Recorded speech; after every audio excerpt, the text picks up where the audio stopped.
Allô? Et alors, c'est pour quoi faire ça? Alors, si vous vous rappelez... Moi, j'ai horreur de faire des films en disant oh, l'aborte, c'est bien. L'aborte, c'est de la merde. Hein. Ça, je vais le dire. Hein. Non, non, c'est pas là-dessus. C'est sur quoi? Alors, c'est sur votre séminaire, en fait, que j'ai entendu plusieurs fois dans votre séminaire. Et j'avais fait une présentation de film à la Rotonde. Je sais pas si vous vous rappelez, c'était la semaine dernière. Voilà, donc c'était pour donner un avant-goût du film. Et là, c'est justement, il y avait toute une séquence, et on en a plein,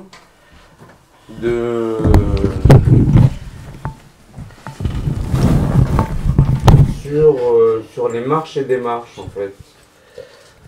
Et donc, c'était par rapport à Prévert. Ah, et oui. par rapport à la question de Moi, je pars en tête assez Prévert, mais enfin, ça fait rien. je crois que c'est dans ma maison. Oui. Il ne faut pas que ça soit trop précis parce que j'ai pas le texte. Non, mais c'est pour en tout cas, c'était pour ce que je vous entends dire au séminaire par rapport à se lever et marcher, commencer à penser avec ses pieds, quoi. Bon, d'accord, d'accord. Vous voyez un peu le... Oui, je vois à peu près. Mais c'est pas centré sur Prévert, Prévert en parle, bien sûr. Ah oui, bien sûr, oui. Ah, d'accord. Bah allons-y alors. Allons-y. On ferme la porte des fois que... J'y vais, j'y vais.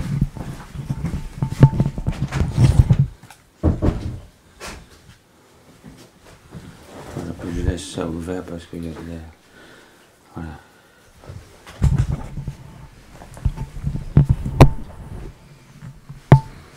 Ils sont lourds vos cendriers. Ah ben celui-là il est lourd, c'est une pièce de machine.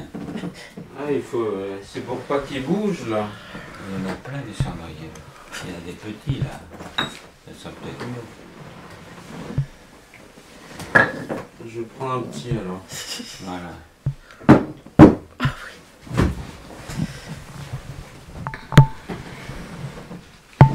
Alors, Au niveau du son, on est bon? c'est bon le son? Un peu plus? Il faut parler plus fort? Non, Comme non. ça? Bon. Parlez comme vous êtes. Comme ça. D'accord.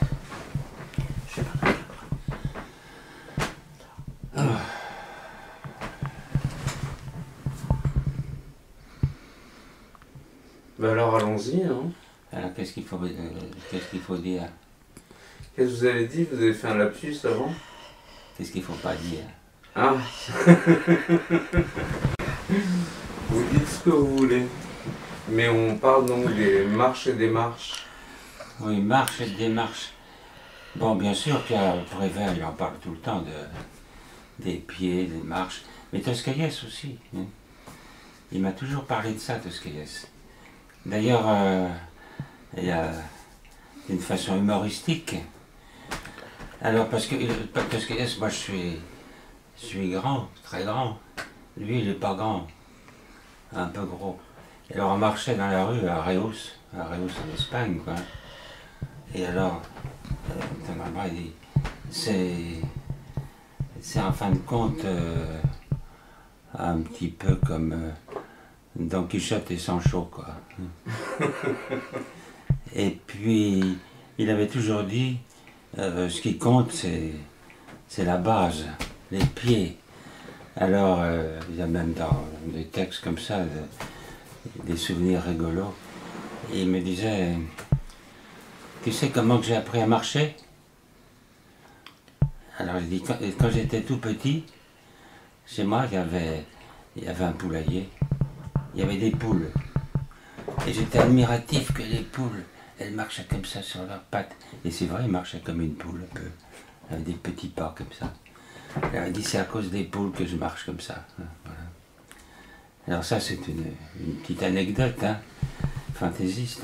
Mais il appelait ça femme poule, je crois. Ah oui, mais ça faut pas le dire, faut pas le dire. Ah, oui. Il l'appelait Poupoule, oui, c'est vrai. Mais il disait, c'est mon ennemi. Parce que lui, il est catalan, et elle est de Santander, de l'autre côté de l'Espagne. Bon, enfin, c'était marrant, toujours une quantité, il parlait tout le temps. Je disais, Lacan, il parle souvent que l'homme est un par-lettre. C'est la parole qui compte. Et alors lui, c'était un par-lettre absolu. N'importe quand, il parlait, puis c'était magnifique. Par exemple, dans un hôtel, au petit déjeuner, le matin, à peine le café, paf, il continuait à parler. C'était très intéressant. C'est pas indépendant de marcher. Hein. Et alors, j'avais retrouvé chez mon ami érudit, là, Jacques Scott, de Bruxelles. Alors c'est tout à fait autre chose que Dostoïevski, là. Mais il avait repris tout le travail scientifique de Zondi. Alors dans Zondi, il y a le contact, le sexuel, le paroxysmal, et puis schizoïde, schizophrène, SCH.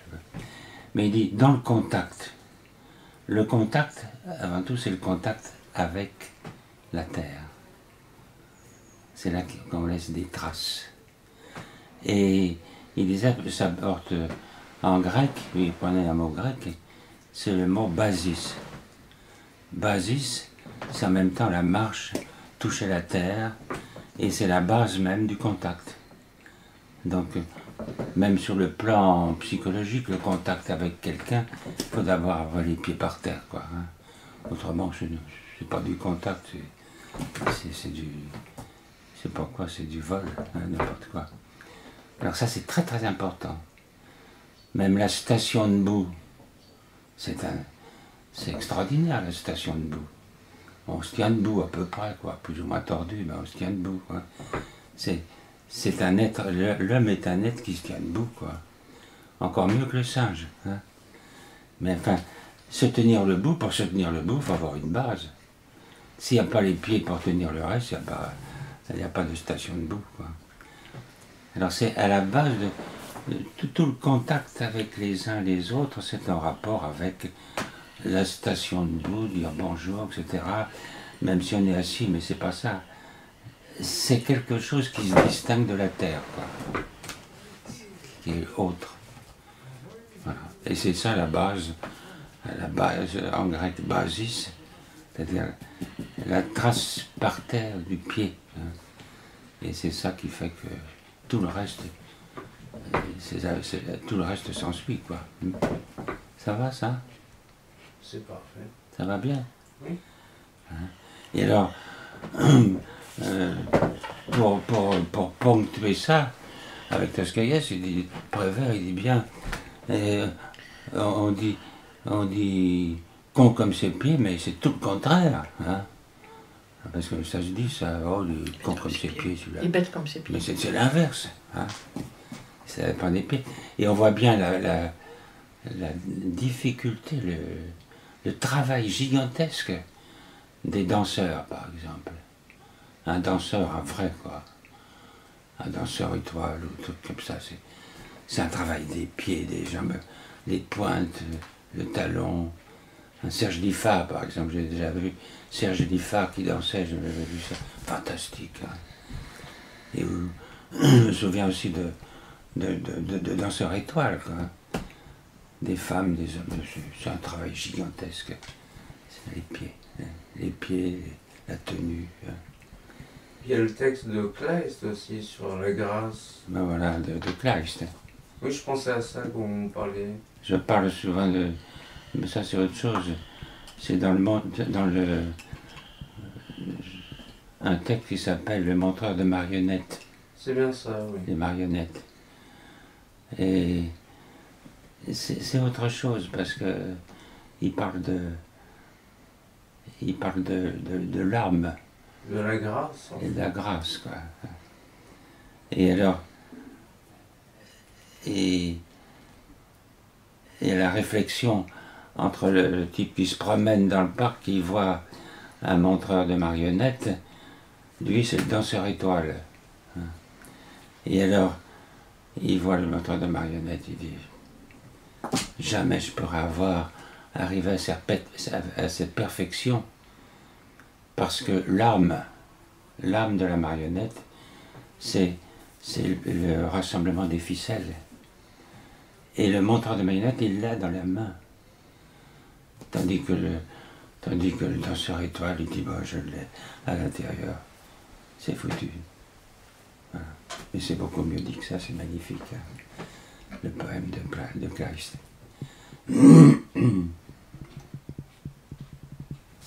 Alors, on voit bien que c'est en rapport avec le tonus postural, la façon de se tenir, la façon de marcher.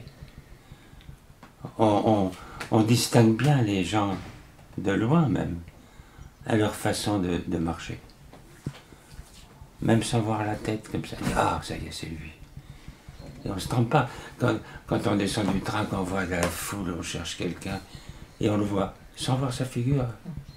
La façon le tonus, la façon de marcher, de faire des gestes comme ça. Voilà. Ça compte beaucoup, ça. Alors c'est à partir de là que on peut, ça règle pas tout, hein, mais c'est quand même s'il n'y a pas de base, ben, il n'y a rien du tout. Il faut me poser des questions. Continuons, vous êtes bien lancé. Non, je sais pas. Non. Je sais pas. On était parti sur penser avec ses pieds. Bah oui. Bah c'est ça, penser avec les pieds, c'est une science terrible. Hein. On voit bien que les pieds d'un danseur, c'est pas n'importe quoi. Hein. Par exemple, là, je lisais il y a très longtemps dans... Bien qu'ils ne connaissent pas grand-chose, c'est dans Sartre. C'était en 46, 7, c'est vieux, hein. Dans L'être et le néant. Il y a une page, il se risque à parler d'un danseur étoile, comme ça. Et il dit bien que s'il n'y a pas la grâce, et la grâce c'est tout le mouvement, c'est tout ce qu'on vient de dire, hein, eh bien, s'il y a la grâce, il peut danser complètement à poil, c'est pas obscène. S'il y a un défaut, c'est obscène. Il vaut mieux qu'il reste habillé. Hein. Ça m'avait semblé très juste, ça. C'est donc le rythme, la façon d'organiser les mouvements, enfin l'harmonie, on peut dire, du corps, quoi, qui fait que c'est obscène ou c'est de la grâce. Donc c'est très difficile d'être danseur pour ne pas être obscène, quoi. Ça demande une perfection du corps fantastique. C'est un énorme travail. Et ça, on pourrait l'appliquer par déplacement à autre chose que le corps, hein, que le corps qu'on voit. Même dans la façon de rencontrer les gens, de parler, il y a de ça aussi. Hein. D'où est-ce que je parle, à qui et comment. Il ne s'agit pas de réciter. Ce qui est très, très déplaisant, c'est quand on vous demande de répondre à des questions précises comme un dictionnaire. Bon, moi, je ne réponds pas. Hein. C'est un peu dans ce sens-là que pour les séminaires que je fais à la Sainte-Anne et puis ici, ça fait 2000 fois ici, je ne sais pas combien, 30 ans à Sainte-Anne, je ne prépare jamais rien. Parce que si on prépare quelque chose, on se met à lire, et c'est insupportable. Hein. Et pour soi-même, et pour le public qui s'endort, qui en a marre, hein, à moins d'être un acteur fantastique pour lire. C'est difficile de lire en public. Hein. On voit bien ça à la télé, à la radio, les gens qui se mettent à lire, il vaut mieux fermer le poste. Hein. Il faut que ça soit comme ça, spontané, que ça vienne, on dit, bon, j'ai dit une connerie, bon, je reprends, et puis voilà. C'est la même chose que la base, ça, c'est la même chose que... C'est du mouvement. Qu'est-ce qu'on fait du mouvement, quoi? On appelle en grec la kinésis. Où en est-on de sa propre kinésis? des mouvements. Et on voit bien que le mouvement, c'est pas quelque chose d'extérieur, hein. C'est quelque chose qui est pris. Pas simplement dans le corps, ça ne veut pas dire grand-chose, mais dans toute une présentation, on pourrait dire. Une présentation. Faut dire autre chose? On continue. Vous voulez que je parle de quoi? Continuons sur les questions de marche et démarche. De marche et démarche. marche et démarche. Dans la Borde, par exemple, où vous voulez.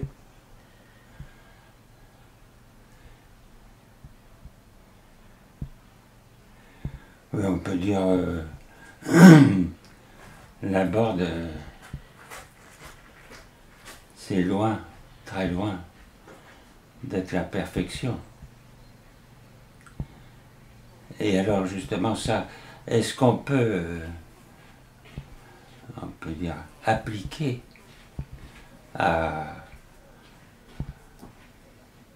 une population, il y a beaucoup de monde à la Borde, hein, cette sorte de principe-là de la grâce, comme ça, de pouvoir justement intervenir sans réfléchir et sans appliquer des mots d'ordre, quoi. Et ça, la plupart des gens de la Borde ne comprennent pas. Mais ça nécessite une... Pourquoi ils ne comprennent pas? Parce que ça nécessite une rigueur, hein. Mais qui ne soit pas une rigueur bureaucratique. Parce que les gens confondent rigueur et bureaucratisme. C'est tout le contraire. La bureaucratie, là, c'est obscène. Parce que là, il n'y a pas de grâce, hein. Donc on essaye ça. Et bien, j'aime mieux dire qu'il y a une quantité de gens ici qui travaillent ici et qui ne sont pas du tout dans cet état-là d'esprit, hein, pour des raisons historiques, etc. Il faudra continuer là-dessus.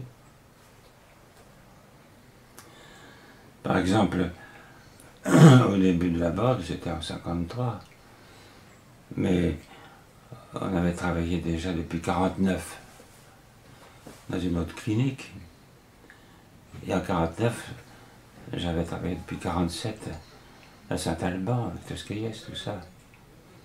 Et Toscaïès, je ne l'ai pas quitté, on peut dire, je voyais tout le temps après, jusqu'à sa mort en 1994.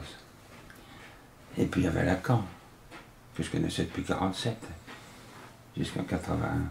Enfin, il y a tout ça, et puis une quantité d'autres choses. Eh bien, à Saumur, à l'autre clinique, c'était je suis allé en 49, c'est en 50, oui, 50. Il y avait Félix, qui avait quelques difficultés à Paris, tout ça. Il était venu pour s'occuper, quoi. Et là, je lui avais fait lire un tas de trucs. Et puis après, quand on est venu à la Borde, on a essayé de mettre ensemble, pas un modèle, mais qu'est-ce qu'il faut pour que ça puisse tenir, qu'il y ait une structure qui ne soit pas bureaucratique, mais que les gens s'intéressent à tout, qu'il n'y ait pas de cloisonnement. Parce que la maladie des hôpitaux, ou des cliniques comme ça, c'est le cloisonnement. Le cloisonnement, c'est la bureaucratie, ça. Le cloisonnement, il y a le directeur, le sous-directeur, le trésorier, le secrétaire, le bureau administratif, et puis tous les services, qui ne communiquent pas entre eux, hein, sauf par un bon de service, quoi. Bon. Et alors, pour éviter ça, on avait mis en place ce qu'on avait même rédigé sous forme de statut plus ou moins provisoire, hein. Il faut établir des roulements. Parce que si on ne fait pas les roulements, eh bien, les gens, ben, ils se prennent pour leur fonction, quoi. Et ils sont encore plus faux que les administrés. On aura beau recevoir des psychotiques, mais Il faudrait mieux se regarder avant. Hein. Les roulements, c'est par exemple. On peut dire ça. On embauche un cuisinier. Bon. Naturellement, faut qu'il sache faire la cuisine quand même. Hein. C'est le minimum. Alors on lui demande, alors qu'est-ce que tu as fait, où c'est que tu as travaillé dans une collectivité, etc. Et tu te débrouilles bien en cuisine, ça marche. Bon. Mais c'est ce qu'on appelle, disons, enfin, son état de travail habituel, quoi. Mais alors, pour lui demander, mais qu'est-ce que c'était ta passion de... Il n'y a pas que la cuisine quand même. Tu n'es pas simplement un cuisinier qui marche avec une tête, c'est pas vrai. Hein. Il y a autre chose. Qu'est-ce qui te plaisait en dehors de la cuisine, tout ça? Et alors là, j'ai des réponses, j'ai dit, eh bien, il me plaisait par exemple, il y en a un qui m'a dit ça, démonter les moteurs de bagnole et pour les réparer. Alors je dis, bon, je sais pas en savoir. Et puis toi, ma passion, c'est la pêche à la ligne. Et je fais partie même d'un groupe de pêcheurs à la ligne. Là, c'est ma passion, en train de la cuisine. Bon. Un autre m'avait dit, moi j'aime bien la cuisine, mais j'aime bien faire le jardin aussi. Alors, on peut regrouper ça. On parle en linguistique de la performance et de la compétence. On peut regrouper comme ça. La performance, d'être cuisinier. Mais la compétence, c'est tout ce qui sait faire mais qui n'est pas utilisé. Alors, comment faire avec ça?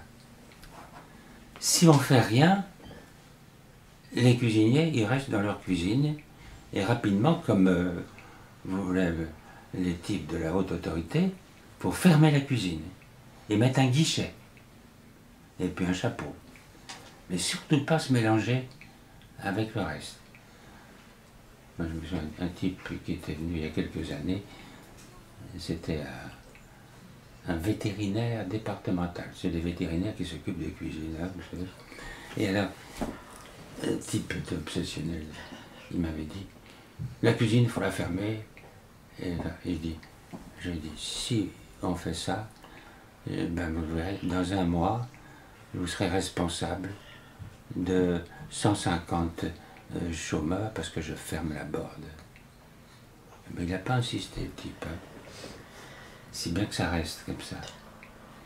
Donc, ouverture. C'est très très important ça. Hein. Parce que je vois par exemple dans d'autres structures, je pense à un IMP, loin d'ici, un institut médico-pédagogique pour des âges entre 6 ans et 15 ans avec des gosses difficiles, caractériels, quelques-uns psychotiques. Et il y avait une cuisine dans l'IMP. C'était le lieu magnifique. C'est là qu'on sent un tas de trucs. Et puis les gosses venaient. Interdit, la cuisine est fermée. C'est terrible. Hein. Et puis ils ont même remplacé ça par les livraisons du front. On envoie des plats tout conditionnés. La toque, comme ici, la toque. Hein? La toque qui livre des plats tout près. Non mais des plats préparés, comment ça s'appelle? Dans tous les hôpitaux. C'est des traiteurs. C'est des traiteurs industriels. Oui, des industries. Quoi. Voilà. Donc ça a déclenché de l'agitation. Hein. Donc, la cuisine. Alors, ici par exemple, mais ça se perd un peu. Il y a un type, un cuisinier, qui n'avait jamais fréquenté un hôpital ou une clinique psychiatrique. Donc, il avait des préjugés, il avait peur. Il dit, pourquoi? Il avait peur des fous. Oh, possible. Et alors, la cuisine était ouverte. Et alors, par contre, on savait qu'il avait une passion, c'était de jouer au billard, le petit billard. et puis d'aller boire un peu de bière et de fumer. Or, le bar, tout ça, c'est à l'autre bout, au rez-de-chaussée du château, et on a mis un tout petit billard comme ça.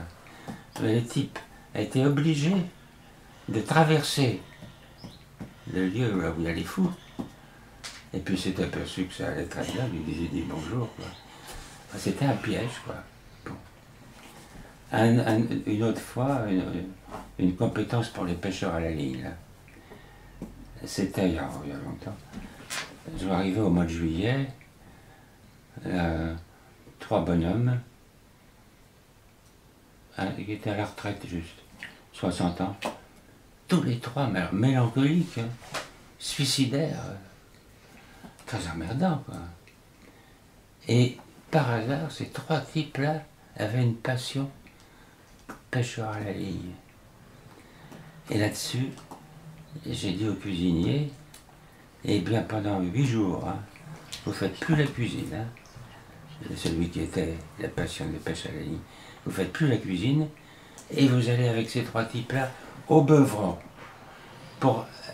Ils ont été au Beuvron pendant une semaine, ils ont pêché le poisson.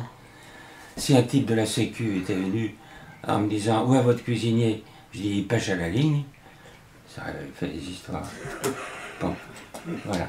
Pour un autre cuisinier, pour le familiariser un petit peu aux choses, tous les lundis, il faisait partie du groupe qui, avec des infirmiers d'ici, qui font ce qu'on appelle les packs, vous savez, les enveloppements, les machins. Ben, il y allait. Je crois que je ne sais pas si ça continue. Maintenant, un autre, le jeudi soir, c'est lui qui accompagnait les malades à la sortie cinéma à Blois. Le cuisinier. Donc c'est pour dire, pour éviter qu'il y ait une sorte de cloisonnement de la cuisine. Et ça, on voulait l'appliquer pour tout le monde. D'où la grille des roulements, pour justement éviter que, parce que dans les hôpitaux, il y a les types de laboratoire, les infirmiers, les moniteurs, etc. Par exemple, j'ai assisté dans le public, c'était dans les années 60-64. Il y avait une réunion syndicale et les infirmiers disaient « Nous ne sommes pas là pour balayer, nous avons le diplôme ». Il y avait des ASH qui étaient là. Hein. Alors, c'est bon pour les ASH. Enfin, une saloperie, quoi. Parce qu'on voit bien... Moi, je suis très bien avec les ASH. Hein. Ils sont venus me voir une fois pour faire un groupe d'ASH. Mais, comme si ils n'avaient pas le droit de parler aux malades parce qu'ils n'ont pas de diplôme. Et tu parles. Hein. Alors, voilà, c'est pour dire des conflits de cloisonnement. Et dès le début de la bande, on a essayé de mettre en place des grilles de roulement. Mais c'est marrant de voir les nénettes du bureau administratif aller faire la vaisselle. Elles font la gueule, hein, mais elles la font. Un peu moins. Parce que les nouveaux, on a insisté pour qu'ils assistent à d'autres réunions. Parce que c'est justement le cloisonnement. Par exemple, pendant longtemps, c'était devenu un rituel, les gens du bureau administratif, un jour par semaine, ils font la vaisselle. Oui. Je ne sais pas si ça continue. Ben si, parce qu'on a... Ça continue un peu. Oui, oui. C'est simplement ça. Mais ça ne suffit pas, quoi. Hein. Mais c'est mieux que rien, quoi. Bon. C'est pour casser quelque chose. Parce qu'on voit bien dans des structures hôpitales, dans les usines, c'est pareil. Hein. Il y a les bureaucrates, il y a les travailleurs, les ouvriers, les manœuvres, les types qui balayent. Et souvent, c'est très cloisonné. Il y a même des rivalités. Hein. Alors tout ça, ça se répercute dans l'ambiance. Alors, c'est ce qu'on appelle, avec Toscaïès, on disait, pour soigner des malades, comme ça, il faut soigner l'hôpital. Si on ne soigne pas l'hôpital, ben, l'hôpital il rend malade encore plus.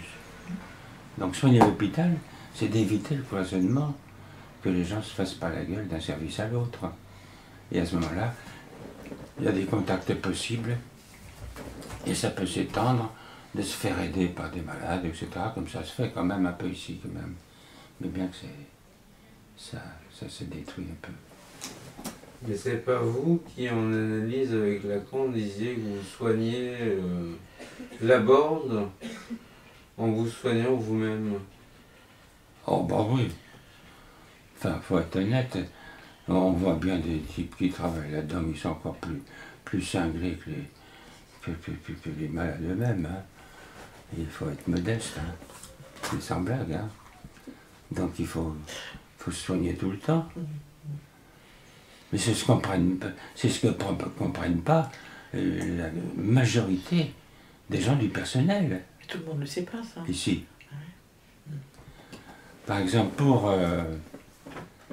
pour essayer de modifier quelque chose, aussi bien dans la tête des médecins que des infirmiers.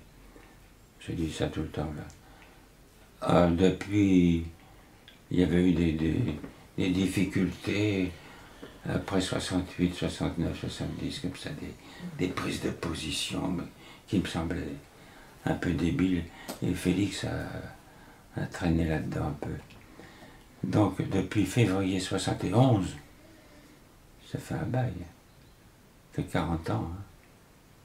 Chaque semaine, tous les samedis soirs, de 7h moins le quart à 8h15, tous les samedis soirs. C'est une régularité. Hein. Et chaque semaine. Il n'y a qu'à compter ce que ça fait. Ça va faire 2000 fois. Ce qu'on appelle, d'une façon grandiloquente, le séminaire. Hein. Eh bien, les gens du personnel, ben, ils ne viennent pas, à part quelques-uns. Ce qui vient là, c'est des stagiaires, des malades, et puis des gens de l'extérieur. Il y en a qui viennent de loin. Et les gens d'ici, non. 2000 fois. Et j'ai tout dit, là, on a tout passé au crible. Hein. Et c'est quand même, c'est lourd. Hein. Et là, on entend dire, oh oui, tout ça, c'est pour les intellos. Ben, c'est pas vrai. C'est la connerie. Voilà, mais c'est gravissime. Hein. Alors, ça se répercute forcément. Donc, la lutte contre le cloisonnement, soigner l'hôpital pour soigner les malades, c'est le bonheur. Eh bien, c'est très difficile de soigner un établissement, surtout avec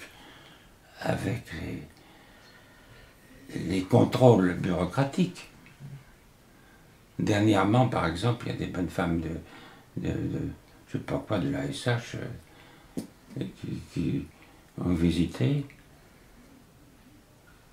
Bon, c'était pas trop mal. Mais elles ont dit, c'était il y a un mois ou deux, elles ont dit, moi je ne voulais plus les recevoir. Ah oui, oui, c'est un lieu de vie, mais c'est pas un lieu de soins. Alors qu'est-ce qu'il y a dans la tête? Un lieu de soins, c'est pas un lieu de vie. Alors dans les hôpitaux, c'est vrai, de vous foutre en cellule, ou de vous attacher, ou d'avoir des ateliers comme ça, comme stéréotypés. C'est pas un lieu de vie. De séparer la vie et le soin, alors là, c'est le comble. C'est la bureaucratie. Moi, je ne les reçois plus, ces bonnes femmes-là. Ça me fout trop en rogne. C'est Marino qui les a reçues.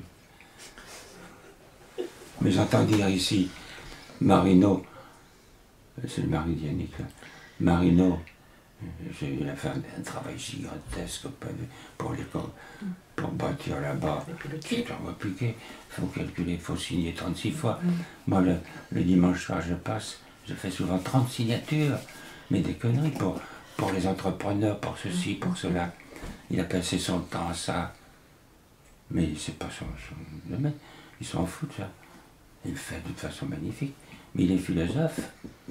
Marino, c'est un type qui a écrit des livres extraordinaires sur la philosophie, sur Benjamin. C'est un des meilleurs spécialistes de Benjamin d'Europe, Marino. Il n'a rien à en foutre d'être gestionnaire et autres. On entend dire par le personnel, il y a un gestionnaire, c'est marrant. C'est injurieux quand même, hein. Des trucs comme ça. Ça prouve le degré de non-conscience de la plupart des gens qui travaillent ici, on va dire, hein. À part une vingtaine. C'est déjà pas si mal, hein. Un grand succès. Avec un copain, un psychiatre, Torobia, qui est mort en 2000. On était tout le temps fou. Il venait là, il venait au séminaire, il traversait le soleil pour venir tous les samedis. Et puis on s'était dit, dans une collectivité sur une centaine de types qui travaillent là-dedans, si c'est au-dessous de 15% qui valent le coup, ben c'est foutu. Si on a un peu plus que 15%, ça peut coller. Et bien ici, il y a bien 20 à 30% de types, très bien. Beaucoup. Ouais. Moi, de vous déranger, c'est le téléphone de Geneviève.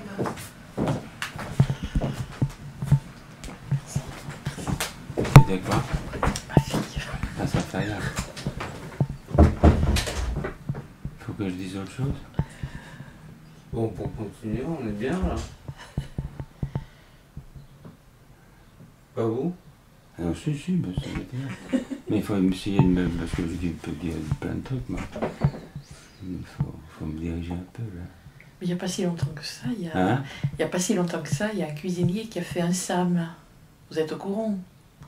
Ah, qui a fait un SAM, oui, on m'a dit ça.